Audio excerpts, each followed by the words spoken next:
Well, good morning. This morning we're reading from Daniel chapter 3, beginning with verse 19. Then Nebuchadnezzar was filled with fury, and the expression of his face was changed against Shadrach, Meshach, and Abednego. He ordered the furnace heated 7 times more than it was usually heated. And he ordered some of the mighty men of his army to bind Shadrach, Meshach, and Abednego, and to cast them into the burning fiery furnace.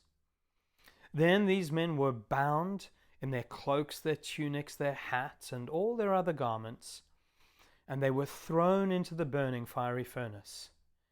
Because the king's order was urgent and the furnace was overheated, the flame of the fire killed those men who took up Shadrach, Meshach, and Abednego. And these 3 men, Shadrach, Meshach, and Abednego, fell bound into the burning fiery furnace. Then King Nebuchadnezzar was astonished and rose up in haste. He declared to his counselors, "Did we not cast 3 men bound into the fire?" They answered and said to the king, "True, O king." He answered and he said, "But I see 4 men unbound, walking in the midst of the fire, and they are not hurt, and the appearance of the 4th is like the son of the gods." So Shadrach, Meshach, and Abednego have made this statement of faith. Our God will rescue us.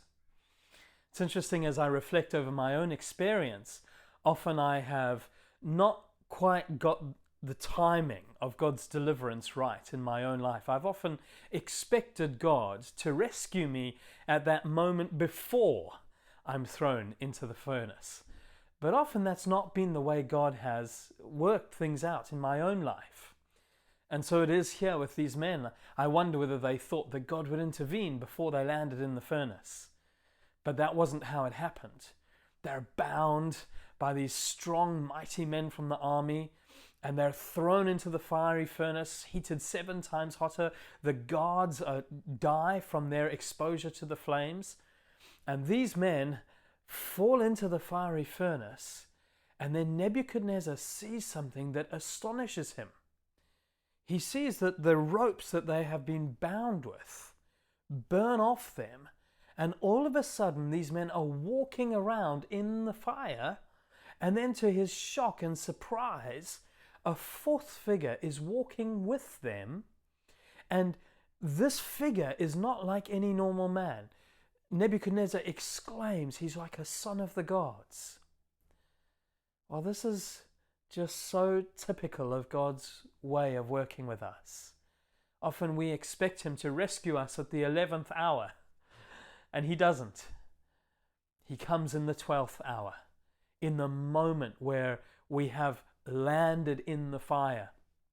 And all of a sudden, God joins us in the flames. He meets us in the fire. His glory is shown not in snatching us away before we get to the flames, but in joining us in the midst of the flames, of being our rescuer in the context of our difficulty. And so we see Jesus in this broken world, this world which is so devastated by sin and its corruption, humanity distorted, broken. And Jesus clothes himself with flesh, clothes himself with humanity, and steps right into our mess. He comes and he joins us in humanity. He joins us amidst the brokenness. And Jesus, in the same way that we bear grief and pain, he bears grief and pain. He's rejected in a horrendous manner. He suffers and he's tortured. He dies this cruel death. And he's tempted beyond what any of us could bear. And even though he is sinless, he then pays the penalty for our sin and shame. He comes right into the midst of humanity in order to deliver us. He comes into our life in order to rescue us into a new life, in order to break us out into the life that is to come. What a Savior we serve. God comes into the midst. And this is so typical of each one of our experiences, that rather than stopping us ever getting to the fire, God comes and meets us in that place of challenge and difficulty. So if you today are in difficulty, if you feel like you're in the fire, rather than seeking the way out, ask God to show you where He is. Encounter Him in the context of the fire, and allow Him to rescue you in His time and in His way, because God is the deliverer who comes into our difficulty, into the fire, and frees us in the context of it. Take that to prayer this morning. Have a wonderful day, and I'll see you tomorrow.